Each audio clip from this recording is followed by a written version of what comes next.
गोपालजी महाराजांचा असून मराठी भाषिक भक्त समाजास सहज समजावे म्हणून हिंदी भाषेतून मराठी भाषेत रूपांतरित करण्यात आलेला आहे.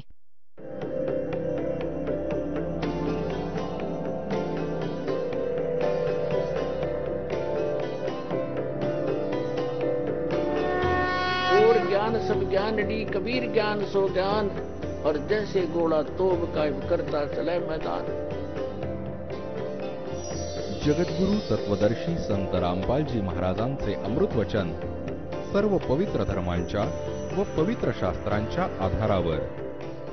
परमात्मा सर्व रस्त्यांना सुगम करत करत त्यांच्या संकटांचं मर्दन करतो, त्यांच्या संकटांचा नाश करतो, त्यांना पवित्र करत करत आणि आपल्या रूपाला सरळ करत तो कांतिमय परमात्मा. इथे कबीर देव लिहायचं होतं. हे बघा, कबीरत्यो, आपण त्याला कबीर म्हणायचं. वे म्हणजे बे. हे कबीर आहे. आपण कबीर बोलतो याला. आता बघा, याचा यांनी इथे संधिछेद करून असं लिहिलं. हे अपसर्ग लावले 2, असे यजूला लावले होते, तर यजुर्वेद लिहिले ते ठीक केले. तर इथे कबीर देव लिहिले असते. कबीर देव याचं संस्कृत व्याकरण पण तसंच राहिलं असतं. कबीर देव लिहिलं असतं. आणि आपण कबीर साहेब बोलतो, त्यांना वेला बे म्हणतो. कबीर साहेब, कबीर देव, कबीर परमेश्वर. तर इथे महिमा कोणाची आहे? कबीर देव. काय लिहिलं आहे की ते कांतिमय परमात्मा कबीर देव. इथं लिहायचं होतं कबीर देव, कबीर साहेब. विजेप्रमाणे खेळ करत करत, म्हणजे विद्युतसारखा, विजेसारखा गतीने चालून वर्णीय पुरुषाला प्राप्त होतो. चांगला आत्मा, वर्णीय म्हणजे चांगल्या आत्म्याला प्राप्त होतो.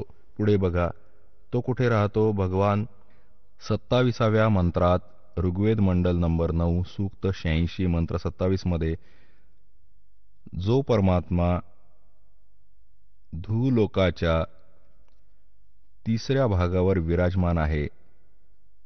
द्यूलोक म्हणजे त्या तेजोमय लोकाच्या, सतलोकाच्या 3ऱ्या भागावर विराजमान आहे. सतलोकाच्या 3ऱ्या भागावर, 3ऱ्या स्थानावर म्हणजे त्यामध्ये पण विभाजन आहे. सर्वोच्च स्थानावर स्वतः परमात्मा विद्यमान आहेत आणि खाली अन्य सृष्टी आहे. सगळी या प्रकारची सृष्टी आहे जशी इथे आहे.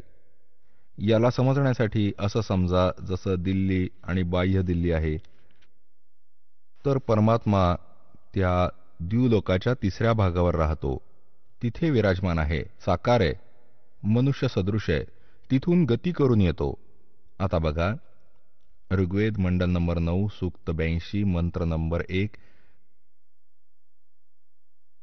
जो सर्व उत्पादक प्रभू, सर्वांची उत्पत्ती करणारा परमेश्वर, प्रकाशमान सद्गुणांची वृष्टी करणारा, पापांचा नाश करणारा, हरण करणारा आहे.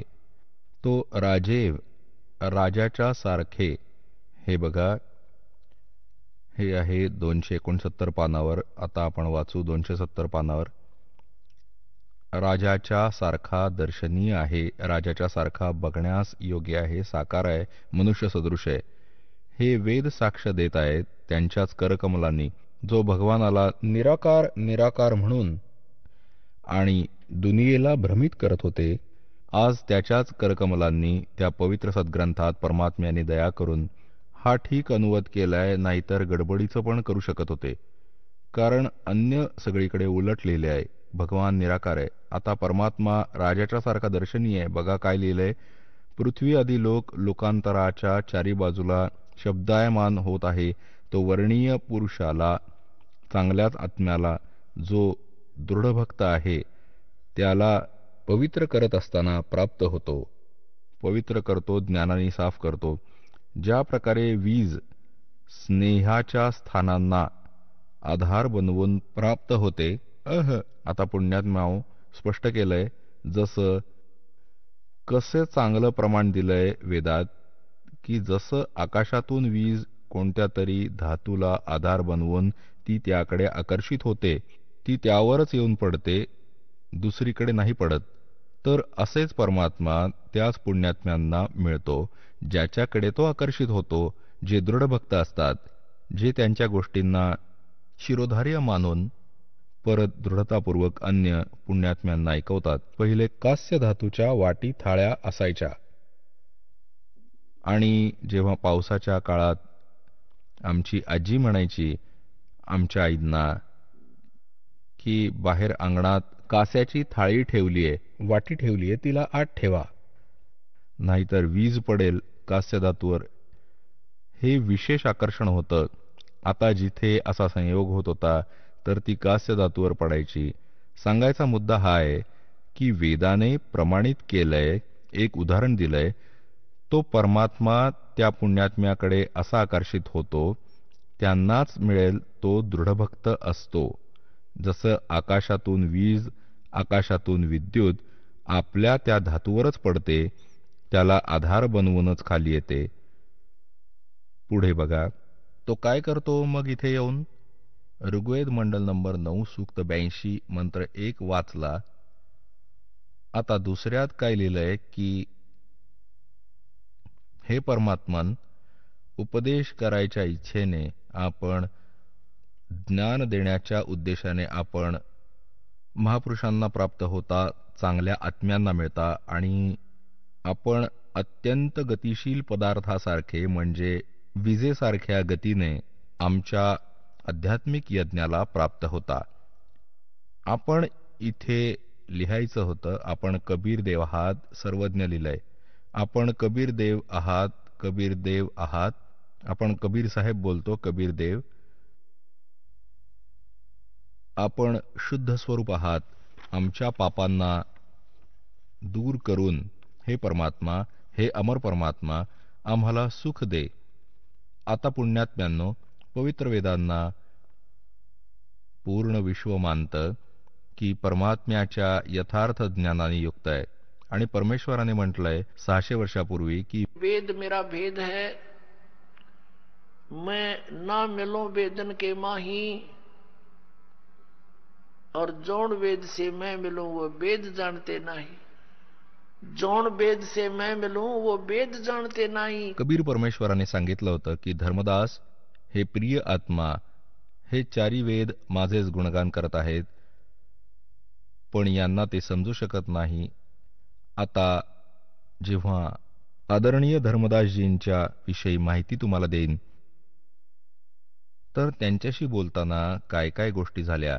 जेव्हा धर्मदासजींनी सचखंड पाहिला, ते परत आले, परमात्म्याला सतलोकात पाहिले, साऱ्या ब्रह्मांडाच्या चालवणाऱ्या सिंहासनावर उत्पत्ती करणाऱ्या स्वरूपात. आणि त्याच्या आधी आदरणीय धर्मदास साहेबजी हिंदू धर्मात जन्मलेले, एक लालाजी शेठच्या घरी जन्म होता, खूप धनवान व्यक्ती होते. ते भगवान श्रीकृष्ण श्रीरामकडे आसक्त होते, त्यांना सर्वोच्च शक्ती मानत होते, कारण की आपल्या आदरणीय शंकराचार्यांनी हेच ज्ञान फीड केलं होतं पवित्र हिंदू धर्माच्या पुण्यात्म्यांमध्ये की राम व कृष्ण हे सुप्रीम पॉवर आहेत, ब्रह्मा विष्णू महेश हे अजरामर आहेत. विशेष करून विष्णू व शंकराला हे अजरामर म्हणत होते. यांचे कोणी मातापिता नाहीयेत. आणि जेव्हा धर्मदासाने सतलोकात पाहिले, भगवानला जेव्हा खाली येऊन पाहिले, तेच विणकराच्या रूपात काम करत होते, तेव्हा त्यांनी म्हटले होते, हे भगवान, खरोखर भगवान तर आपण आहात. तर आम्हाला सांगितलं गेलं की पुराणात लिहिलंय की श्री विष्णूजी सर्वोच्च शक्ती आहेत, वेदात लिहिलंय की विष्णूच सुप्रीम पॉवर आहेत, शंकर भगवान सर्व शक्तिमान आहेत, हे अजर अमर आहेत. हे परमात्मा, काय मग हे वेद पुस्तकं खोटी आहेत, पुराण व वेद काय खोटे आहेत, जे यात असं लिहिलंय की ब्रह्मा विष्णू महेशचे कोणी मातापिता नाहीत. तेव्हा परमेश्वरांनी सांगितलं होतं, वेद कतेब झूठे निभाई, झूठे हैं ये समझे नाही. खोटे ते आहेत जे वेदांना पुराणांना समजू शकले नाहीत. उवाबाईंच्या ज्ञानाचा प्रचार करतायत, हे लोक वेद सांगतात, तुम्हाला कोड्यात टाकतात. तर परत शंका वाटली की हे परमेश्वर, इतके महर्षी झाले, सतयुगापासून आजपर्यंत काय कोणाला वेद समजले नाहीत. तेव्हा परमेश्वरांनी सांगितलं होतं, गुरु बिन काहू न पाया ज्ञाना, जो थो था भूस चढ़े मूड किसाना। गुरु बिन वेद पढ़े जो प्राणी, समझे न सार रहे अज्ञानी। कि भाई गुरु बिन काहू न पाया ज्ञाना, जो थो था भूस चढ़े मूड किसाना। मूर्ख व्यक्ती नुसत्या तुसावर काठी मारत राहील, कुटत राहील, त्यात काय मिळणार? तर या प्रकारे हे नुसती तुस कुटत होते. सर्व ऋषी महर्षी जसे काल आपल्याला दाखवलं होतं सत्संगात, ओळख करून दिली होती त्या पुराणांची, ज्यात ब्रह्मा विष्णू महेश नाशवान आहेत, ते स्वतः स्वीकार करतात आमचा जन्ममृत्यू होतो. तर परमात्म्याने सांगितलं होतं, गुरु बिन काहू न पाया ज्ञाना, जो थो था भूस चढ़े मूड किसाना। और गुरु बिन वेद पढ़े जो प्राणी, समझे ना सार रहे अज्ञानी। हे सगळे अज्ञानी राहिले अजूनपर्यंत. परमात्मा आले होते गुरुरूपामध्ये, ते गुरु होते, ते सद्गुरू होते. आता नकली गुरु पण घडले, यासाठी सद्गुरू म्हणायला लागले. आता खोटे सद्गुरू पण निघाले असतील, तेव्हा सद्गुरूची ओळख करून देण्यासाठी प्रमाण दाखवायला लागतं दासाला की कोण आहे सद्गुरू. हे नकली सद्गुरू, यांना काहीच माहिती नाही, नाव लावतात सद्गुरू, जगद्गुरू. तर पुण्यात्म्यांनो, आता तुम्ही स्वतः शिक्षित व्हाल आणि स्वतः आपण निर्णय करू परमात्मा कोण आहे, कसा आहे. आपण कोणाच्या लोकवेदाच्या आधारावर नाही राहणार. खूप दिवस राहिलो. आता ही सर्व भूमिका जी दासाने बनवली, वेदांनी प्रमाणित केली, तो परमात्मा चांगल्या आत्म्यांना येऊन भेटतो, त्यांना ज्ञान देतो, यथार्थ ज्ञान देतो. तर यांनी सिद्ध झालं की पहिले त्यांच्याकडे ज्ञान नव्हतं, यासाठी तर यथार्थ ज्ञान देण्यासाठी भगवान आले इथे स्वतः. नाहीतर वेद वाचणारे खूप जास्त होते, तर सद्ग्रंथ त्यांना समजले नाहीत, त्यांना समजावण्यासाठीच परमात्मा येतात. तर परमेश्वरांनी सांगितलं होतं, गोता मारू स्वर्ग में, जा बैठू पाताले। कह कबीर ढूंढता फिरूं अपने हीरे मोती लाले। परमात्म्याने सांगितलं होतं कि गोता मारू स्वर्ग में और नीचे जा बैठू पाताल। आपले हिरे मोती चांगले चांगले आत्मे शोधत फिरत आहे. परत काय सांगितलंय, जो जन मेरी शरण है, ताका हूं मैं दासे। गेल गेल लाग्या फिरूं, जब तक धरती आकाशे। परमात्मा सांगतायत, जो एकदा मला शरण कोणत्याही वेळेला कोणत्याही युगात आला, तो आत्मा मग त्याच्यासोबत असा मागे मागे फिरीन की जोपर्यंत धरती आकाश राहील, नाहीतर तो पार होईल, नाहीतर परत त्याला कधी ना कधी शरणमध्ये घेऊन दुसऱ्यांदा त्याला ज्ञान देईन, शरणमध्ये येईन, ज्ञान सांगेन. तर काय सांगितलंय, जो बच्चा गऊ की नजर में, यो साईं को संत। भक्तों के पीछे फिरे वो भक्त वत्सल भगवंत। जसं गाईला आपलं वासरू असतं, चारा पण खात असते आणि लक्ष आपल्या वासरावर असतं. कोणी कुत्रा वगैरे किंवा दुसरा प्राणी त्याच्याजवळ आला तर चारा खात खात पण ती लक्ष ठेवते आणि त्याला हकलते, त्याला पळवून लावते की माझ्या वासरापासून दूर हो. तर सांगतात, जो बच्चा गऊ की नजर में, न्यू साईं को संत। और भक्तों के पीछे फिरे वो भगत वत्सल भगवंत। तर पुण्यात्म्यांनो, या अज्ञानाला हटवण्यासाठी परमेश्वर स्वतः येतात की परमात्मा कोण आहे, तो कुठे राहतो आणि कसे ते स्थान प्राप्त होऊ शकेल जिथे गेल्यानंतर साधक परत परतून जगात नाही आहेत. आता आपण पाहिलं वेद काय साक्ष देतात की तो परमात्मा आपल्या त्या तिसऱ्या मुक्तिधाम मध्ये तिथे राहतो, तिथून चालत येतो, चांगल्या आत्म्यांना भेटतो, त्यांना ज्ञान देतो.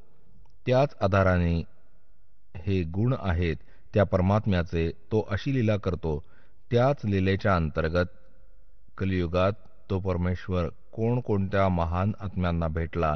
आदरणीय धर्मदास साहेबजी, बांधवगडवाल्यांना, आदरणीय मुलुकदासजी, आदरणीय नानक साहेबजी, शीख धर्माच्या प्रवर्तकांना, आदरणीय दादू साहेबजी, आदरणीय गरीबदास साहेबजी, गाव चुडाणी, जिल्हा झज्जर, हरियाणावाले, यांना आदरणीय घिसादास साहेबजी, गाव खेकडा, जिल्हा मेरठ, उत्तर प्रदेश या महापुरुषांच्या बद्दल तर दासाला माहिती आहे आणि अन्य खूप महापुरुषांना ते असे भेटतात. आदरणीय नामदेवजी यांना भेटले होते, आदरणीय हजरत मोहम्मदजी यांना पण भेटले होते. हजरत मोहम्मदजी यांनी परमात्म्याच्या ज्ञानाला स्वीकारलं नव्हतं, बाकी सर्व महापुरुषांनी परमात्म्याच्या ज्ञानाला स्वीकारलं होतं. आता काय सांगतात की हम मोहम्मद को वहां ले गयो, कबीर परमेश्वर सांगतात सतलोकाला घेऊन गेले. इच्छा रूपी वहां नहीं रहो, उल्ट मोहम्मद मैल पठाया, गुज बीरज एक कलमा लाया, रोजा बंग नमाज देई रे, बिस्मल की नई बात कही रे. आता काय सांगतात की आम्ही या हजरत मोहम्मदला पण घेऊन गेलो होतो, कारण सर्व आत्मा या एकाच परमात्म्याच्या आहेत, अल्लाह कबीरजींच्या आहेत. त्या परमाक्षर ब्रह्म सत्पुरुषाचे आहेत. त्यांना पाहिजे की जो चांगला आत्मा आहे की ज्याच्या मागे खूप लोक लागली आहेत त्यांना अजून खरं काय ते सांगितलं तर यांना समजावतील आणि लवकर माझ्या शरणमध्ये घेऊन येतील. परंतु इथे परमात्म्याची जी गोष्ट सहज नाही समजली गेली तर काय सांगतात, परमात्म्याने परत येऊन सांगितले की हे मुसलमानांनो, तुम्ही हजरत मोहम्मदच्या नावावर जो हा बिस्मिल करता तो बिस्मिल करण्याची गोष्ट त्यांनी नाही सांगितली. त्यांनी काय सांगितलं, रोजा बंग नमाज देई रे, बिस्मल की नई बात कही रे, नबी मोहम्मद ना गोश्त खाया. हजरत नबी मोहम्मदने मांस नाही खाल्लं म्हणतात. अरस कुरस पर अलह तकत है, खालिक बिन नहीं खाली, और वो पैगंबर पाक पुरुष थे साहेब के अब्दाली. ते पैगंबर तर पुण्यात्मा होते, ते असा जुलूम करतील जसं तुम्ही करता. मांस खाता, गाई कापता, डुकर खाता, बकर खाता, कोंबड्या खाता. उनको दीदार कहाँ है जो काटे गळा बिराना. दुसऱ्यांचा गळा कापतात, त्यांना काय भगवान परमात्मा मिळेल. नबी मोहम्मदला नमस्कार आहे की नबी मोहम्मद आदरणीय महापुरुष होते आणि राम रसूल तर काय तो भगवानाचा अल्लाचा दूत म्हटला गेला. और 1,80,000 को सौगंध जिन नहीं करत चलाया. हजरत मोहम्मदांचे 1,80,000 अनुयायी झाले होते त्यावेळी आणि ते पवित्र शुद्ध होते, सर्व वाईटापासून दूर होते, व्याज पण नव्हते घेत. ते कोणाही बरोबर खून मारामारी नाही करत होते. हे मना केले होते, त्यांनी सिद्धांत बनवला होता. नबी मोहम्मद नमस्कार है राम रसूल कहाया, 1,80,000 को सौगंध जिन नहीं करत चलाया, अरस कुरस पर अलह तकत है, खालिक बिन नहीं खाली, और वो पैगंबर पाक पुरुष थे साहेब के अब्दाली. ते तर परमात्म्याचे कृपापात्र होते, त्यांनी असा जुल्म नाही केला. तर परमात्मा सांगतात, मोहम्मद को हम वहां ले गयो, इच्छा रूपी वहां नहीं रहो, उल्ट मोहम्मद मैल पठाया, गुज बीरज एक कलमा लाया, रोजा बंग नमाज दई रे, बिस्मल की नहीं बात कही रे. कहते मारी गौ शब्द के तीरम, ऐसे होते मोहम्मद पीरम, और शब्द फेर जवाई, वो जीव रखा हंसा रख्या, गोसत नहीं बाख्या, ऐसे पीर मोहम्मद भाई. ते हजरत मोहम्मद असे सिद्ध पुरुष होते. एकदा त्यांनी वचनाने गाईला मारलं आणि वचनाने जिवंत केलं. तिचं मांस नाही खाल्लं, तिला जिवंत केलं होतं आणि तुम्ही करून दाखवा जिवंत. त्या दिवसाला, ज्या दिवशी हजरत मोहम्मदने ही लीला केली, त्या दिवसाला साजरं करू लागले. त्या दिवशी हे गाईला विशेष करून बिस्मिल करतात. परमात्मा सांगतात त्यांनी तर जिवंत केली होती, तिचं मांस नाही खाल्लं. आणि काय सांगतात, परमात्मा सांगतात एका वेळी हजरत मोहम्मदजीने वचनाने गाय मारली आणि जीवित नाही होऊ शकली, कारण ज्या सिद्धी प्राप्त झाल्या होत्या भगवानाकडून त्याच्या 1-2 करामती दाखवल्याने फेल झाल्या. तर म्हणतात फिर हम मोहम्मद याद किया रे. परमात्मा सांगतात मग हजरत मोहम्मदाने माझी आठवण केली. जेव्हा हे जीव आपल्या सामर्थ्याने हारून जातात तेव्हा परमात्म्याची आठवण करतो. जब हम मोहम्मद याद किया रे और शब्द स्वरूपी हम बेग गया रे, मुई गऊ हमने बेग जिवाई, तब मोहम्मद का निश्चय आई. तुम कबीर अल्लाह दरवेशा और मोहम्मद का फिर गया अंदेशा.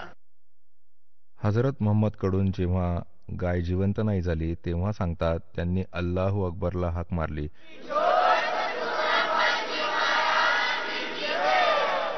चला आता आपण त्या श्रद्धाळूंचे अनुभव जाणून घेऊयात, ज्यांनी जगद्गुरू तत्वदर्शी संत रामपालजी महाराजांकडून दीक्षा प्राप्त केलेली आहे, तसेच त्यांच्याद्वारा सांगितलेल्या भक्ती मार्गावर चालत आहेत. नमस्कार. सतसाहेब, आपलं नाव? माझं नाव ठाकूर असदेव. आपण कुठून आलात? मी पुण्याहून, महाराष्ट्र. आपला व्यवसाय काय आहे? माझा व्यवसाय इंटिरियर डेकोरेटर्स आहे. मी इंटिरियर डिझायनिंगचं कामं करतो. इंटिरियर रिलेटेड माझं काम आहे. संत रामपालजी महाराजांची गुरुदीक्षा आपण कधी घेतली? दाशावर संत रामपालजी महाराजांची दया 2004 मध्ये झाली. 2004च्या मेमध्ये मी नामदान घेतलं संत रामपालजी महाराजांकडनं. संत रामपालजी महाराजांकडनं नामदीक्षा घेण्या अगोदर आपण व आपला परिवार कोणती भक्ती साधना करत होतात? आम्ही, माझं ॲक्च्युली इष्टदेव श्रीकृष्ण होते आणि गीताचा अध्याय आणि गीताचा वाचन मी कमीत कमी कंटिन्यू 10 वर्ष केली आणि मी कृष्णाला सर्वेश्वर मानत होतो आणि देवीची पूजा करत होतो. अजून श्रीकृष्ण भगवंतांना तुम्ही भगवंत मानत होता आणि अन्य देवी देवतांचीही पूजा करत होतात. असं असताना तुम्ही संत रामपालजी महाराजांकडे कसे जुडले गेले? माझं गीतेचं वाचन जो होता तो 10 वर्ष मी कंटिन्यू करत होतो. सकाळी पहाटे 6 वाजता उठून माझे जिथे मी देव मांडून जिथे मी देवळा केला होता तिथे देवाच्या समोर बसून मी सकाळी 6 वाजता गीता पहिल्या अध्यायापासून सुरू करायची आणि 18 दिवसापर्यंत माझं ज्यावेळी गीता संपायचे त्यावेळी 19व्या दिवशी परत मी गीता तशीच कंटिन्यू पुढे ठेवायचं. असं करता करता माझ्या डोक्यात सारखं एक प्रश्न यायचं की गीता अध्याय 4 श्लोक नंबर 34 त्याच्यात असं म्हणलेलं आहे की तुला अर्जुन त्या परमात्माची भक्ती आणि तो परमात्मा कोण आहे ह्याची माहिती जर हवी असेल तर तू तत्वदर्शी संतांकडे जा, ते तुला ह्या ज्ञानाचा उपदेश करतील. तर मला हे सारखं असं प्रश्न पडायचं की मी गीता तर वाचतोय पण मला शेवटी संतांशिवाय मला हा तत्वज्ञान कोण सांगणार. तर माझी येतं की मला माझ्या आयुष्यामध्ये असा तत्वज्ञान देणारा तत्वदर्शी संत मिळेल का, हा खूप मोठा माझा प्रश्न होता. म्हणून मी ह्या पृथ्वीवरती कुठलाही असा संत नाही की ज्याच्या सान्निध्यामध्ये मी गेलो नाही, त्यांना ऐकलं नाही. कुठलंही श्री श्री रविशंकर असो, आशाराम बापू असो, सुधांशुजी महाराज असो, असे बरेच संत आहे. सगळ्यांना मी ऐकलं पण शेवटी माझं समाधान कुठेही झालं नाही. म्हणून मला असं वाटलं की नाही, तत्वदर्शी अजून कोणतरी वेगळाच आहे जो आत्म आणि परमात्म ज्ञान देईल. म्हणून मला हा सारखा प्रश्न असायचा. म्हणून एकदा मी 2004च्या 1 फेब्रुवारीमध्ये जात होतो औंध साईडला, पुण्यात औंध भागामध्ये. तर मी एक बोर्ड लावले होते संत रामपालजी महाराजांचे. तर त्याच्यावरती संत रामपालजी महाराजांचे पुढे जी उपमा असते संतांचे पुढे, जे बाकीच्या संतांमध्ये श्री श्री, श्री 108, श्री 1008 अशी संतांचे पुढे त्यांची पदवी लावलेली असते. पण हे पहिल्यांदा मी ज्यावेळी फळ्यावर वाचलं की तत्वदर्शी संत रामपालजी महाराज, त्यावेळी मला एक फक्त क्लिक झालं की गीतेचा 4 अध्यायाचा 34वा श्लोक हे इथे सिद्ध होतंय. तर मला वाटलं की ह्या संतांना मी ऐकलं पाहिजे आणि हे जे गीतेच्या हिशोबाने मला हे ज्ञान इथे पूर्ण मिळू शकतं. आणि त्या दिवशी मी हे ज्यावेळी पाहिलं आणि ती डेट आणि तारीख नोट केली आणि आम्ही सर्व कुटुंबसह ज्यावेळी सत्संगामध्ये पिंपरी भागामध्ये मगर स्टेडियममध्ये त्यांचा सत्संग होता, 3 दिवस सत्संग मी ऐकलं आणि सगळं शास्त्रयुक्त मी ज्यावेळी तो ज्ञान ऐकला तर मला ते इतकं मोठं प्रश्न पडलं की इतकं वर्ष मी जी भक्ती करत होतो श्रीकृष्ण परमात्मा म्हणून, तर परमात्मा तर अजून एक वेगळंच आहे. आणि हे तत्वज्ञान एवढे दाखवल्यानंतर मला विचार आला की अरे बापरे, असा आतापर्यंत कुठल्याही संतांनी हा तत्वज्ञान शास्त्र आधारावर जो वेदामध्ये आहे, गीतेमध्ये आहे, कुराणमध्ये आहे, बायबलमध्ये आहे, श्री गुरुग्रंथमध्ये आहे, कोणीही का नाही आपल्याला दाखवलं. त्याच्यानंतर मी ज्यावेळी त्यांचं सत्संग ऐकलं आणि ते ऐकून सगळं म्हणलं की हे जे सांगतायत ते पुरावे खरं ह्या शास्त्रामध्ये आहे का, की हे शास्त्र ह्यांनी स्वतःच संत रामपालजी महाराजांनी बनवलेले आहे. तर तिथे मी सगळं 3 दिवसाचं सत्संग ऐकूनही नाम नाही घेतला आणि जसे तसं परत घरी आलो 3 दिवसानंतर. आणि घरी येऊन सगळं शास्त्र माझे घरी होते आणि ते सर्व शास्त्र मी ज्यावेळी पाहिले माझ्या डोळ्यांनी तर म्हणलं की हे शास्त्र जे गीता प्रेस गोरखमधनं लिहिलेले आहे आणि हे जसे तसे जे सद्गुरू रामपालजी महाराज सांगत होते ते ह्याच्यामध्ये मला आढळल्यानंतर मी विचार केला की अरे बाबा की मोठी चूक केली. ते खरं तत्वदर्शी संत होते जे गीतेमध्ये 4:34 सांगतायत. आणि तरी मी ह्याच्यातनं नाम न घेता तसंच राहिलो. आणि माझा खूप मोठा प्रश्न आला की आता हे परत मला कधी भेटतील. पण सद्गुरू रामपालजी महाराजची दया झाली. 2 महिन्यानंतर परत ते आले आणि त्याच ठिकाणी मी परत ती पाटी वाचली आणि आम्ही गेलो. 2004च्या मैमध्ये आम्ही जाऊन परत सगळं सहकुटुंब नामदीक्षा घेतली. आणि त्याच्यानंतर परमात्म्याची खरी दया झाली आणि आत्मा आणि परमात्मा ज्ञान आहे हे त्यांच्या मुखातनं आम्ही ऐकलं आणि नामदीक्षा घेतली आणि सद्भक्ती सुरू केली. सर, जसं तुम्ही सांगत आहात की तुम्ही एका तत्वदर्शी संताच्या शोधात होते आणि ते तत्वदर्शी संत हे तुम्हाला संत रामपालजी महाराजांच्या रूपाने मिळाले असं तुमचं म्हणणं आहे. तर संत रामपालजी महाराज हेच एक तत्वदर्शी संत आहे हे तुम्ही कसं सांगू शकता? ही त्यांचीच कृपाने मी सांगू शकतो की आतापर्यंत जे संत जे सत्संग पुढे लावतात की सत्संग म्हणजे खरं सत काय आहे म्हणजे सत्य काय आहे. जर सत्य जे ह्या लोकांना माहीत नाही आहे तर संग तर कसे करायला लावते स्वतःच्या अन्वयाना. कारण सत्य तर एकच आहे आणि तो एक परमात्मा आहे. तो एक परमात्मा कोण आहे हे शास्त्रांमधून आतापर्यंत कोणीही सिद्ध केले नाही.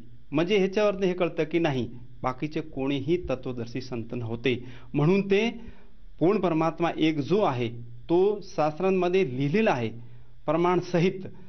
सर्व शास्त्रांमध्ये म्हणजे वेदमध्ये लिहिलेलं आहे, गीतेमध्ये लिहिलेलं आहे आणि कुराणमध्ये लिहिलेलं आहे, बायबलमध्ये लिहिलेलं आहे, गुरुग्रंथमध्ये लिहिलेलं आहे. मग हे शास्त्र इथेच होते आणि हे संत पण इथेच होते. मग हे जे शास्त्रामध्ये जे लिहिलेलं त्या परमात्माच्या नावासकट लिहिलेलं असतानाही बाकीच्या संतांनी आतापर्यंत आपल्याला का नाही दाखवलं. इथून हे सिद्ध होतं की फक्त एकमेव संत तत्वदर्शी संत रामपालजी महाराजच आहे ज्यांनी हे सगळं सर्व शास्त्रांचा सार आपल्यासमोर दाखवलं आणि तो सिद्ध केला प्रमाणासहित की तो एक परमात्मा पूर्ण परमात्मा जे सर्व शास्त्रामध्ये विद्यमान आहे प्रमाणासहित आहे तो पूर्ण परमात्मा कबीर साहेब आहे. हे ज्यावेळी सांगितल्यानंतर आम्हाला कळलं की शास्त्रामध्ये सिद्ध लिहिलेला प्रमाणासहित असतानाही ह्या संतांनी आपल्याला का नाही सांगितलं. ह्याचा अर्थ हे होतं की हे सगळे अज्ञानी आहेत. ह्यांना खरा ज्ञान काय आहे तत्वज्ञान काय आहे जे गीतेचे अध्याय 4:34 सांगितलेलं आहे की तत्वदर्शी संतांशिवाय हा तत्वज्ञान कोणीही सांगू शकत नाही. आणि इथून हे सिद्ध होतं की हा तत्वज्ञान तो परमात्माचा आत्म आणि परमात्म ज्ञान संत रामपालजी महाराजांनी दिला. इथून आम्हाला हे स्पष्ट सिद्ध झालं की ह्यांच्याशिवाय तत्वदर्शी संत ह्या पृथ्वीवर ह्या ब्रह्मांडामध्ये दुसरे कोणीच नाही. सर, तत्वदर्शी संत हे आपण कसं काय ओळखलं पाहिजे? आज तुम्ही सांगत आहात की संत रामपालजी महाराजच तत्वदर्शी संत आहात. तर सर्वसामान्य जनता याच्यावर कसा विश्वास ठेवेल की तत्वदर्शी संत केवळ संत रामपालजी महाराज आहे? कारण याला काही शास्त्राचा काही दुजोरा आहे का? तत्वदर्शी संतांची ओळख अशी आहे की हा संसार जे आहे जे मुळ्यापासून पानापर्यंत एक वृक्ष असतो बघा. त्या वृक्षाला जी सगळं खत पाणी खाली मुळ्यामध्ये दिलं जातं. पण त्या मुळ्यामध्ये खत पाणी दिल्यानंतर त्या वरच्या अख्ख्या खालच्या खोडपासून त्याला सगळी खुराक मिळते आणि वरच्या फांदीपासून त्या पानापर्यंत जाते आणि त्या पानाला फुलं लागून त्याला फळं लागतात आणि मग ते फळं आपण खातो.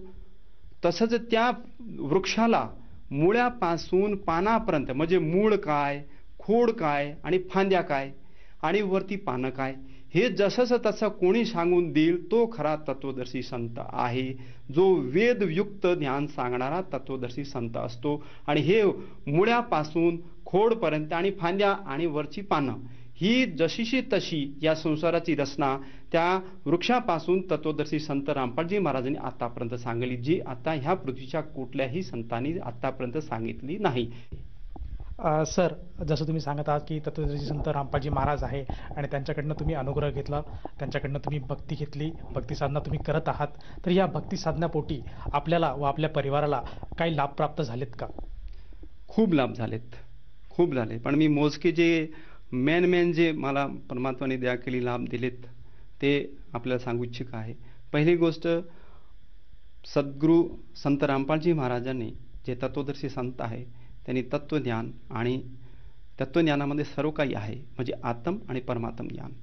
आत्म म्हणजे मी कोण, मी कुठून आलो, कशा करता आलो आणि मला शेवटी जायचं कुठे, हे सर्व तत्वदर्शी संत रामपालजी महाराज की आत्मा ही आली कुठून, कशा करता आली आणि परमात्मा कोण, आत्मा आणि परमात्मा हे समजून देण्याचं काम तत्वदर्शी संतांशिवाय दुसरं कोणीही करू शकत नाही. हे सर्व दिल्यानंतर मला हे संतुष्टी मिळाली, समाधान जीवनामध्ये मिळालं की मी जी पळत होतो, जी मी कामं करत होतो माझ्या ह्या फील्डमध्ये इंटिरियरच्या, आणि ज्यावेळी तत्वदर्शी संत मला लाभले आणि ती सतभक्ती मला दिली, माझ्यावरती दया केली त्यांनी, आणि त्या दयाच्या अनुहारात माझ्यावरती एवढी मेहर राहिली की जे मी एवढं टेन्शन घेऊन जी कामं करत होतो, एवढं म्हणजे 20-20 तास मी कामं केलेली आहे, माझी कमीत कमी 15-15, 10-10 साईट चालू असायची. पण ज्यावेळी तत्वदर्शी संत सद्गुरू रामपालजी महाराजांनी माझ्यावर दया केल्यानंतर तोच काम माझा खूप खूप सरळ झाला. म्हणजे डोक्याचा खूप मोठा गठोडा जो एक ताण असायचे दिवसभरात तो अख्खा नाहीसा झाला. हा खूप मोठा लाभ. म्हणजे आत्म आणि परमात्म ह्या दोन ज्यावेळी ज्ञान आपल्याला मिळाले तोपर्यंत माणूस कितीही बोलू द्या तो समाधानी राहू शकतच नाही. पण ह्या तत्वदर्शी संत रामपालजी महाराजांकडे ज्ञान अनुग्रह घेतल्यानंतर खरं मला जो लाभ आणि समाधान आणि खरा जीवन काय आहे आणि कसं जगायचं आहे ही सर्व त्यांच्याकडनं कळल्यानंतर ज्ञानाचे हिशोबाने जे अनुसरण मी करतो दिवस सकाळ ते संध्याकाळपर्यंत, तर माझं जीवन खूप खूप खूप खूप सुखी झालं आहे. सर, याच्या व्यतिरिक्त आणखीन काय लाभ प्राप्त झाला? ह्याच्या व्यतिरिक्त अजून एक लाभ जे माझ्या मिसेसचा जो होता, खूप मोठा आजार होता, त्याचा प्रेतबाधा होती. त्याला 10-15 वर्ष आम्ही कुठलंही देऊळ सोडलं नाही, त्याला कुठे घेऊन गेलो नाही, अशा ठिकाणी घेऊन गेलो पण तो त्रास अजून त्याचा तसंच तसं राहिला. खूप मोठा त्रास होता त्याला.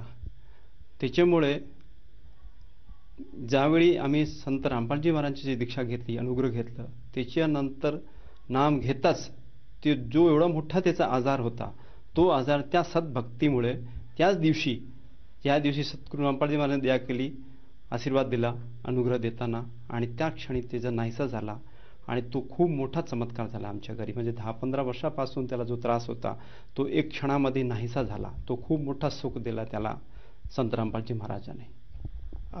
जसं की तुम्ही सांगत आहात की संत रामपालजी महाराजांच्या केवळ नामदानाने किंवा जी सद्भक्ती तुम्ही घेतली त्या सद्भक्तींनी तुमच्या मिसेसला जो भूतप्रेताची जी बाधा झाली होती ती बाधा पूर्णपणे बरी झाली.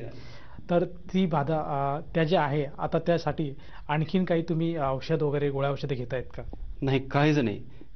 त्याला आज बरोबर 2004 पासून आत्तापर्यंत 16 वर्ष झाली आहे.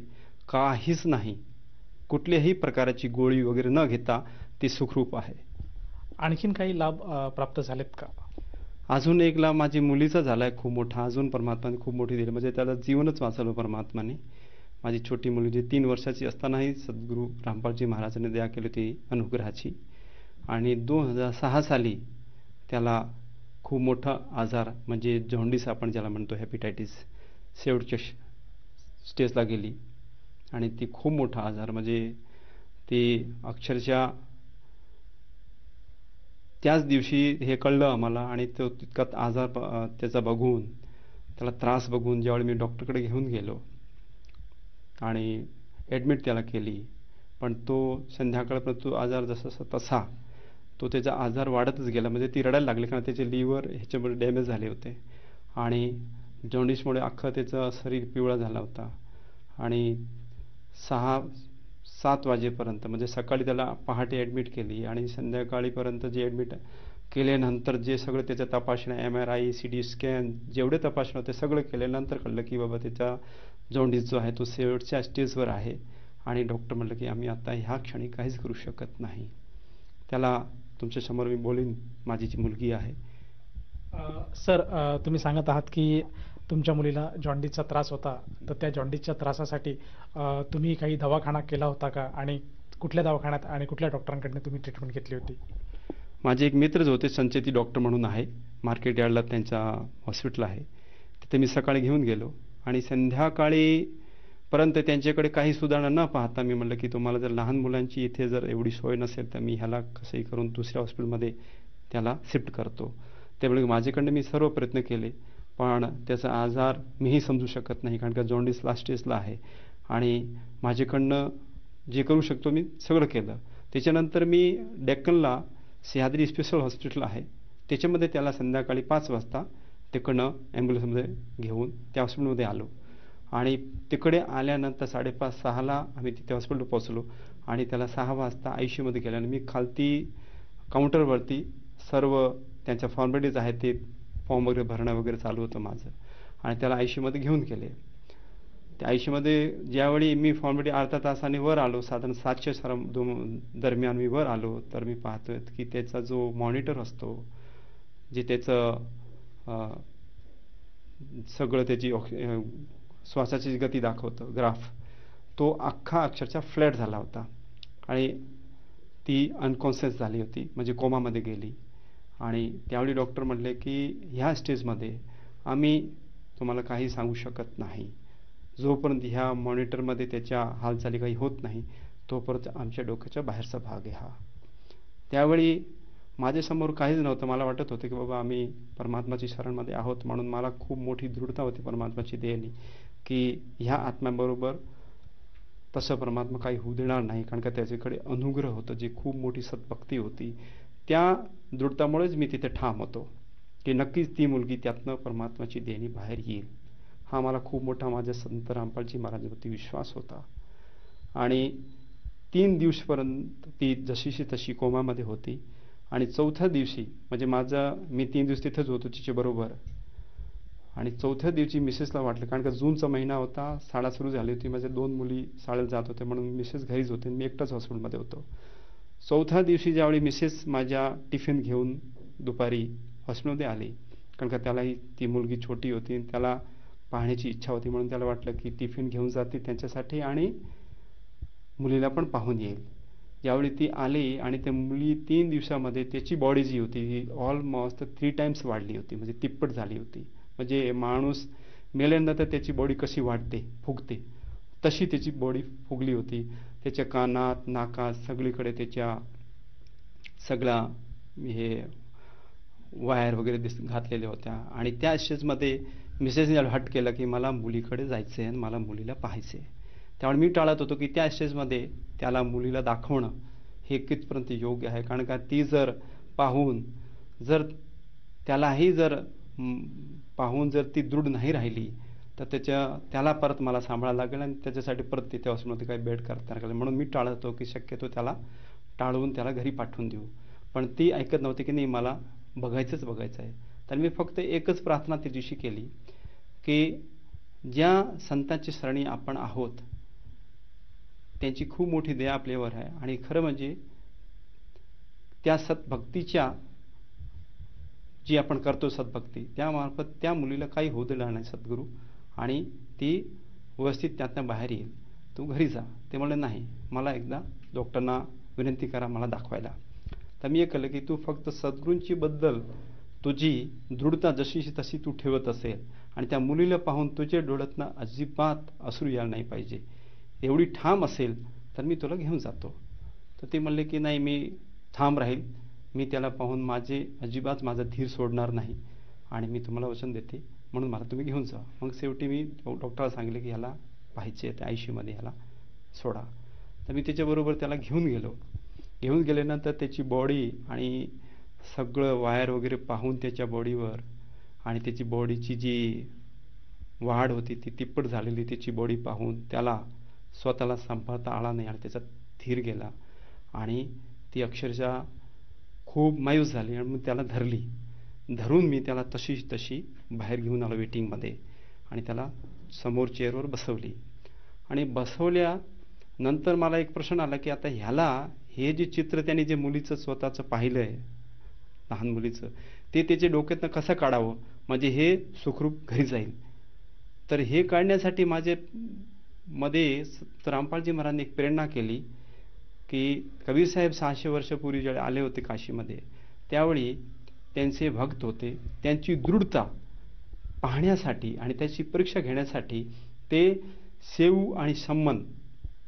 शिव त्यांचा मुलगा होता आणि संबंध त्यांचे वडील होते, त्यांच्या घरी 2 त्यांची शिष्य आणि स्वतः हे 3 जण संध्याकाळी त्यांच्या घरी येतात आणि त्या 2 शिष्यांना म्हणजे शेख फरीद आणि वाजिदजी होते त्यांना हे सांगण्यासाठी की बाबा माझे शिष्य माझी भक्तीबद्दल आणि माझ्याबद्दल केवढी दृढ आहे, त्यांची दृढता त्या दोन्ही शिष्यांना दाखवण्यासाठी ते संमनच्या घरी आले होते. आणि ज्यावेळी तिथे त्यांनी संध्याकाळी तो प्रसंग त्या दिवशी कबीर साहेबांनी दाखवला, तो प्रसंग मी मिसेसला सांगत होतो की त्या प्रसंग पाहून कमीत कमी ही स्वतःला सावरेल, म्हणून मी तो प्रसंग सांगायला लागलो. प्रसंग असा असतो की कबीर साहेब संध्याकाळी येतात आणि त्यांना भोजन प्रसादसाठी विनंती करतात समन, आणि त्यांच्या घरात अक्षरशः प्रसादासाठी काही नसतं घरात, एवढे ते गरीब असतात. पण सद्गुरूंबद्दल त्यांची दृढता खूप खूप असते आत्म्यापासून. मग त्यावेळी कबीर साहेब म्हणतात की आत्ता प्रसादाची गरज नाही आहे, आपण सकाळी बघू. आणि ते झोपतात.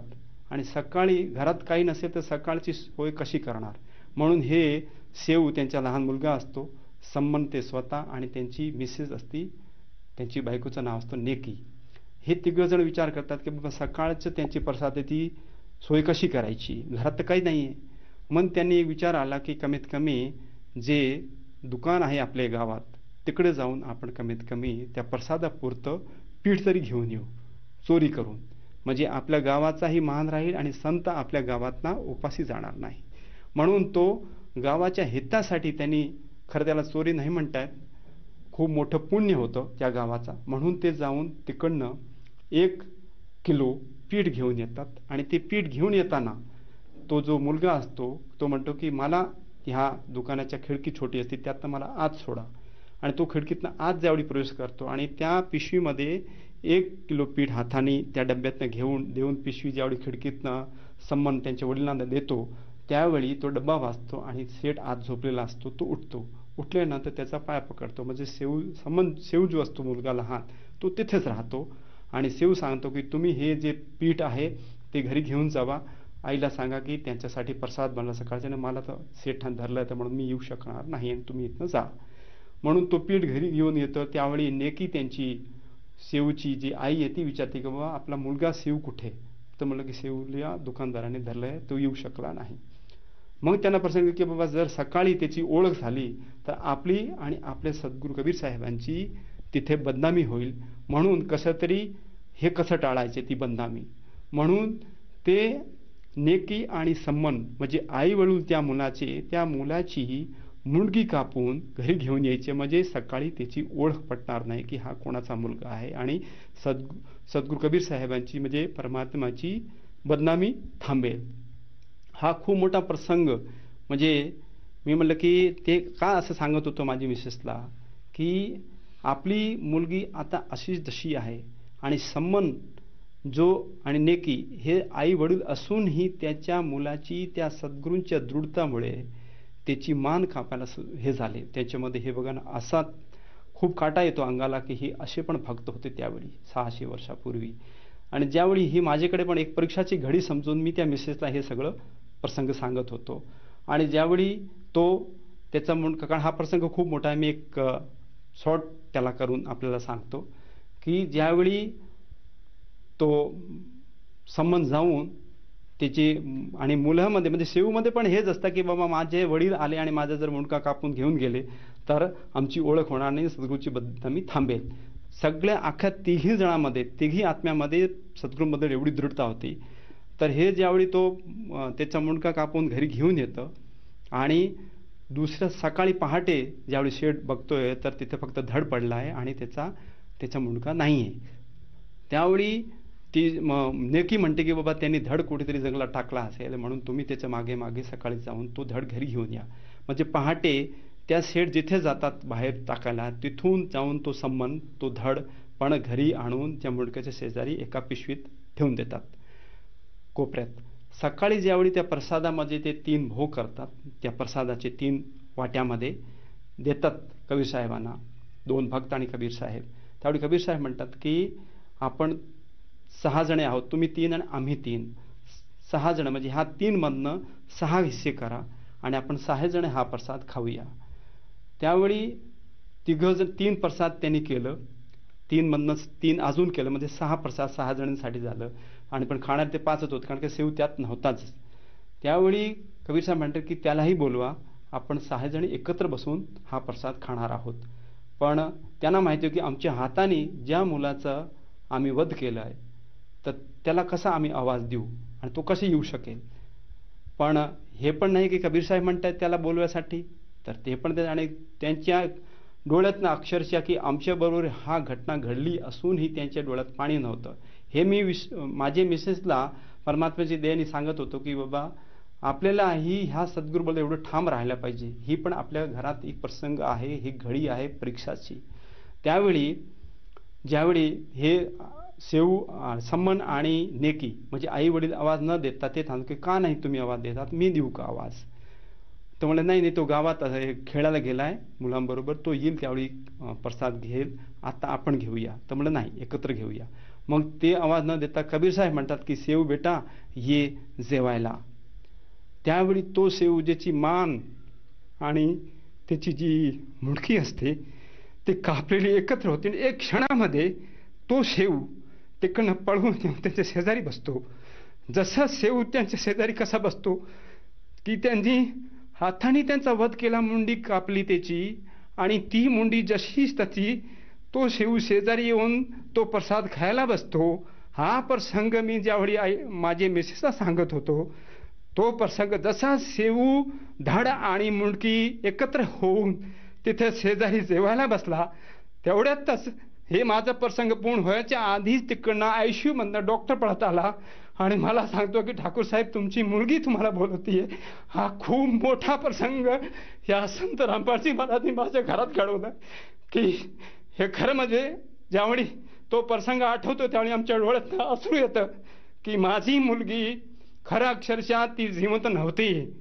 ती आपण म्हणतो की ती ज्यावेळी मंदिरमध्ये फ्लॅट दिसतीये त्याची ओढ आणि ती अक्षरशः हालायला लागली आणि ती मुलगी एक क्षणामध्ये त्यातला होश येतं आणि ती म्हणते की माझे वडीलना बोलवा. त्यावेळी डॉक्टर म्हणतोय की हा चमत्कार मी माझ्या आयुष्यामध्ये पहिल्यांदा पाहिला की कोमामध्ये असलेली मुलगी ती एकदम त्याला म्हणजे एक साधारण माणूस कसा, साधारण बाळ कसा बोलतोय तशी ती बोलते. होऊ शकतच नाही, कारण की हे सगळ्यांना माहिती आहे की कोमामध्ये माणूस गेल्यानंतर हे प्रसंग खूप पुढच्या त्याच्या जर ती जागा जरी झाली तरी त्याचं विकट असतात. ती जशीची तशी त्याचं जीवन कधीही नसतं. पण ह्या सद्गुरूंच्या सद्भक्तीमध्ये इतकी पावर आहे. हे आमच्या डोळ्यासमोर सद्गुरूंनी उदाहरण रूपात ही मुलगी आमच्या समोर आहे की जसं सेऊला जीवन दान दिलं तसंच या दाशाच्या घरी माझ्या मुलीला त्यावेळी ती 5.5-6 वर्षाची असताना सद्गुरूंनी दया केली आणि त्याला एक जीवन दान केलं. त्याचं जीवन तेवढंच होता, पण ह्या सद्गुरूंनी त्या भक्तीच्या मार्फत त्याला जीवन दान केलं. हे सद्गुरू हे आहेत की अक्षरशः म्हणून वेदामध्ये पण आहे की परमात्मा मेलेल्याला जिवंत करतो. परमात्माच्या डिक्शनरीमध्ये इम्पॉसिबल वर्ड नाहीये. हे इथून सिद्ध होतं की संत रामपालजी महाराजांची सद्भक्तीमध्ये ही सद्भक्ती शास्त्रोक्त असल्यामुळे खरंच मेलेला माणूस जिवंत होऊ शकतं. हे माझ्या घरात हा उदाहरण खूप मोठा आहे. इथून आपल्याला कळलं पाहिजे, सगळ्यांना कळलं पाहिजे की खरंच हे संत तत्वदर्शी आहे जे शास्त्रोक्त भक्ती देतात आणि सर्व शास्त्रांच्या आधारावर भक्ती देतात. आणि ह्या भक्तीने कुठल्याही प्रकाराचे विकार म्हणजे मृत्यूपासूनही जीव वाचवता येते. ह्याच्या पुढे अजून दुसरा कुठला आजार नाहीच आहे. सर, जसं तुम्ही सांगत आहात की संत रामपालजी महाराजांकडनं नामदीक्षा घेतल्यानंतर आपली जी मुलगी 3.5 वर्षाच्या आयुमध्ये जवळजवळ म्हणजे आपल्यामध्ये राहिलीच नसती, अशा अवस्थेत सुद्धा ती आज परमात्माच्या कृपेने संत रामपालजी महाराजांच्या कृपेने जीवित आहे आणि तुमच्याबरोबर ती आहे का, आणि आहे तर आता ती कशा परिस्थितीत आहे? ती आपण स्वतःच्या नजरेने पाहू शकता त्याला. मी बोलतो, ये बेटा इकडे. काय नाव आहे दीदी आपलं? माझं नाव यशोदा, मी पुण्याहून आली आहे. जसं की आपले वडील सांगत आहात की लहान वयात आपण एका हेपेटायटिस बी जी काही पिवळी कावीळ आहे त्या कावळीने ग्रस्त होतात आणि ICU पर्यंत तुम्ही गेला होतात आणि तशा परिस्थितीत तुम्ही परत आपल्यासमोर दर्शकांसमोर आहात. तर नेमकं काय झालं होतं त्यावेळेस? आम्ही हिसारमधून पुण्यात येत होतो ट्रेनमधनं आणि त्यावेळेला येताना मला एकदमच त्रास व्हायला लागला. माझं पोट दुखायला लागलं आणि लिव्हरमध्ये त्रास व्हायला लागला आणि येतानाच मला एवढा त्रास होता की मी अर्ध्या शुद्धीतच होते. आणि येताना पुण्यात जसं पोचलो तसं बाबा मला हॉस्पिटलमध्ये घेऊन गेले. हॉस्पिटलमध्ये जातानाच मी तिकडेच बेशुद्ध झाले. त्याच्यानंतर मला काही माहीत नाही माझ्याबरोबर काय झालं ते. जसं की तुम्ही सांगत आहात की तुम्ही हॉस्पिटलमध्ये जाण्याच्या अगोदरच बेशुद्ध होतात. तर जेव्हा तुम्ही शुद्धीत आलात तर तुम्ही काय बघितलं आणि कशा प्रकारे तुम्ही शुद्धीत आलात? जसं मी बेशुद्ध झाले त्याच्यानंतर मला काही माहीत नव्हतं की माझ्याबरोबर काय होतंय. फक्त अंधार दिसत होता आणि एकदमच 3 दिवस झाले मला काही माहीत नाही मी कुठे होते. आणि एकदमच मला प्रकाश झाला माझ्या डोळ्यांसमोर आणि संत रामपालजी महाराजांचे दर्शन झाले मला. आणि जसे दर्शन झाले तसेच माझे डोळे उघडले आणि मी बघायला लागले की माझे बाबा कुठे आहेत. आणि मी त्यांना मग हाक मारायला लागले आणि तिकडनं डॉक्टर होते आणि ते पळत गेले आणि त्यांनी बाबांना बोलवून आणलं. तुम्ही सांगत आहात की संत रामपालजी महाराज हे स्वतः तुम्हाला त्यांनी दर्शन दिलं आणि तुम्ही म्हणजे बेशुद्ध अवस्थेत होतात आणि तिथून तुम्हाला जाग आली आणि तुम्ही तुमच्या वडिलांना पुकार केला. तर त्यानंतर जी तुमची अवस्था होती ती किती दिवसानंतर तुम्ही एक रिकवर झालाय आणि आज तुम्ही स्वस्थ आहात का? तो दिवस आहे आणि आजचा दिवस आहे. मी आज एकही मेडिसिन घेत नाहीये आणि एकदम हेल्दी आहे मी. म्हणजे काहीच साईड इफेक्ट नाही आहे त्या हेपेटायटिसचा किंवा जॉन्डिसचा. तुम्ही हा जो भक्ती मार्ग आहे हा खूप लहान वयातच तुम्ही घेतला आहात. आजची जी युवा पिढी आहे ती युवा पिढी ही भक्ती मार्गापासून बरीचशी लांब आहे आणि नाना प्रकारचे व्यसन करता आहेत आणि त्यांना असं म्हणणं आहे की भक्तीला एक वय लागतं. तर तुम्ही एवढ्या लहान वयात भक्ती कशी का घेतली? जेव्हा मी नामदीक्षा घेतली तेव्हा मी फक्त 3.5 वर्षाचे होते. पण आणि त्यावेळेला फक्त आम्ही बाबा आणि म्हणजे माझी आई आहे त्यांना आम्ही फॉलो करायचो. ते जे करायचे भक्ती तेच आम्ही फॉलो करायचो. तेव्हा काही आम्हाला नॉलेज नव्हतं म्हणजे एवढं की बाबा आणि आई जे करतायत ते खरं आहे आणि आम्ही ते करायचं. पण जसं आम्ही मोठं होतोय आणि जसं आम्ही स्वतः सत्संग ऐकले संत रामपालजी महाराजांचे तसं आम्हालाही कळायला लागलं की ते जे ज्ञान देत आहेत तेच खरं ज्ञान आहे. लोक म्हणतात की एवढ्या लहान वयापासून भक्ती काय उपयोगाची नाही आहे. भक्ती तर फक्त म्हातारपणात केली जाते. पण आज आपल्याला काही म्हणजे पॉसिबिलिटी नाही आहे की उद्या आपण नेक्स्ट जो श्वास आहे तो घेऊ शकतो का. आपण गर्भामध्येच आपली मृत्यू होऊ शकते. पुढचा जो क्षण आहे त्याच्यामध्ये आपली मृत्यू होऊ शकते. सो त्याच्यामध्ये आपल्याला काही पॉसिबिलिटी नाही आहे पुढे लाईफची. सो त्याला भक्तीला काही वय नसतं. तर तुम्ही तुमच्यासारख्या ज्या तुमच्या मैत्रिणी आहेत किंवा जे मित्र आहेत आणि जी आजची युवा पिढी आहे त्या पिढीला काय संदेश द्याल? मी त्यांना एकच संदेश देऊ शकते की आजचे जे यंगस्टर्स आहेत आणि स्टुडंट लाईफ आहे त्यांना असं वाटतं की फक्त एन्जॉय केलं पाहिजे. Life is for enjoyment. त्याच्यापुढे काहीच नाही माहीत त्यांना. सो आणि त्यांना असं ते त्याच्यामध्ये म्हणून एन्जॉयमेंटमध्ये पण कसं आहे की अल्कोहोल पिणार किंवा असे जे नशा जे करतात त्याच्यामध्ये ते एंगेज होतात.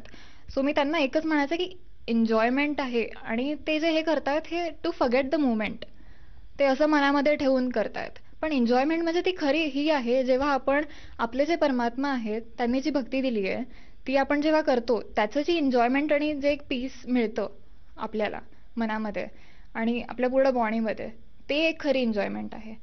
आणि एक स्पिरिच्युअलिटी आहे. So people should follow spirituality आणि त्यांनी हे मनामध्ये ठेवलं पाहिजे की स्पिरिच्युअलिटी म्हणजे काय ते फॉलो केलं पाहिजे की म्हणजे आपण कोण आहोत कुठून आलोय पुढच्या क्षणाचा आपल्याला काही भरोसा नाही आहे. सर जसे काही तुम्ही सांगत होतात की संत रामपालजी महाराजांच्या दयेने आपल्या मुलीला पुनर्जन्म प्राप्त झाला. या अनुषंगाने आपण इतर भक्त समाजाला काय संदेश द्याल? माझी फक्त एक सद्गुरू संत रामपालजी महाराजांची दयाने एक फक्त विनंती राहील सर्व समाजाला.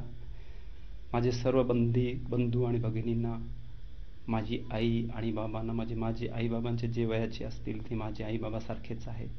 माझे वयाचे ते माझे बंधूसारखे आहेत. म्हणून सर्व विश्व आपण म्हणतो की सर्व आपण एकच पितेची संतान आहोत.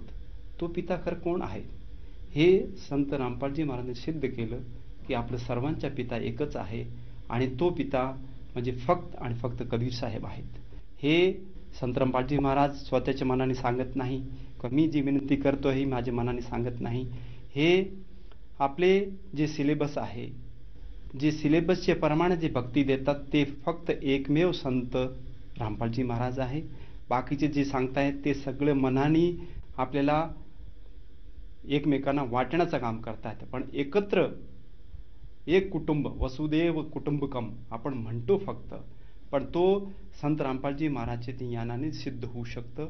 आणि ही जी भक्ती आहे त्या भक्तीमध्ये इतकी पॉवर आहे की खरं माझी तर विनंती अख्ख्या जगाला राहील की आपण बाकीची भक्ती सर्व करून थकलेले आहात, जसा हा दास थकलेला होता.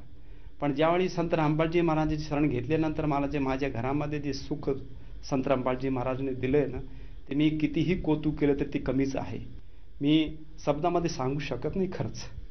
म्हणून माझी एकच कळकळीची विनंती आहे सर्वांना की एकदा आपण संत रामपालजी महाराजांना सत्संग जे आपल्या मराठी भाषेमध्ये आपल्यासाठी संत रामपालजी महाराजांनी खूप मोठी दया केली आहे की आपण हे सत्संग ऐका.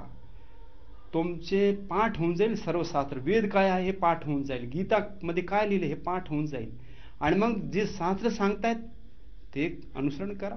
संत रामपालजी म्हणतायत म्हणून नाही, मी म्हणतोय म्हणून नाही, आपले सर्व शास्त्र जे म्हणतायत ते तुम्हालाही मान्य आहे, मलाही मान्य आहे आणि जगालाही मान्य व्हायला पाहिजे. कारण का तो आपला खरा सिलेबस आहे, तो आपला खरा पाठ्यक्रम आहे.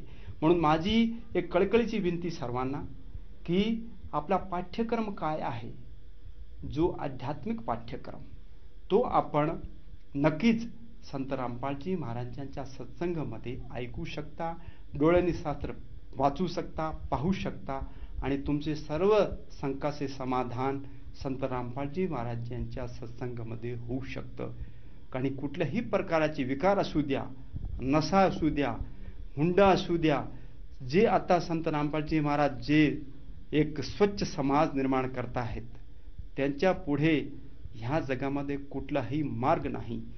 आणि आम्ही आमच्या डोळ्यानं पाहतोय कोटी आणि कोटीच्या संख्येमध्ये विकार सोडून, नशामुक्ती सोडून, हुंडा सोडून आज सगळे सुखानी सर्व सुख संत रामपालजी महाराज शिष्य प्राप्त करत आहेत.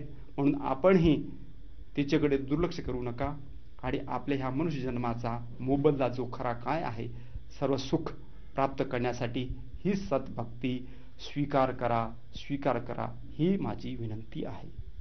जर कोणा व्यक्तीला किंवा कोणा साधकाला संत रामपालजी महाराजांची सद्भक्ती घ्यायची असेल तर ती व्यक्ती ही जी नामदीक्षा किंवा सद्भक्ती कशी घेऊ शकेल? ही भक्ती खूप सोपी आहे. आपल्या आता जे आपण ही सत्संग पाहतायत त्या सत्संगाच्या खाली आपण बघा एक पट्टी चालली आहे. त्या पट्टीमध्ये सर्व फोन नंबर दिलेले आहेत आणि प्रत्येक जिल्ह्यामध्ये आपण त्या फोन नंबरवरती फोन करून प्रत्येक जिल्ह्या महाराष्ट्राच्या सर्व जिल्ह्यांमध्ये नामदान सेंटर संत रामपालजी महाराजांची दयाने चालू आहे.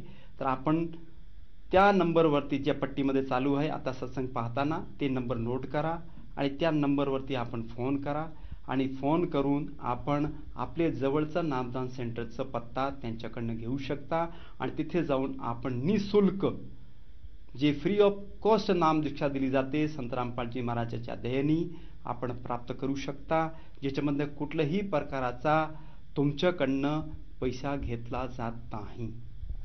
धन्यवाद. सत साहेब.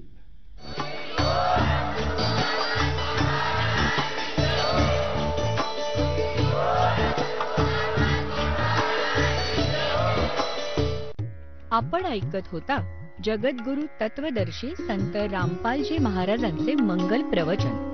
निःशुल्क नामदीक्षा प्राप्त करण्यासाठी आणि अधिक माहितीसाठी संपर्क करा 7030303951 7030303952. आमची वेबसाईट आहे www.jagadgururampalji.org.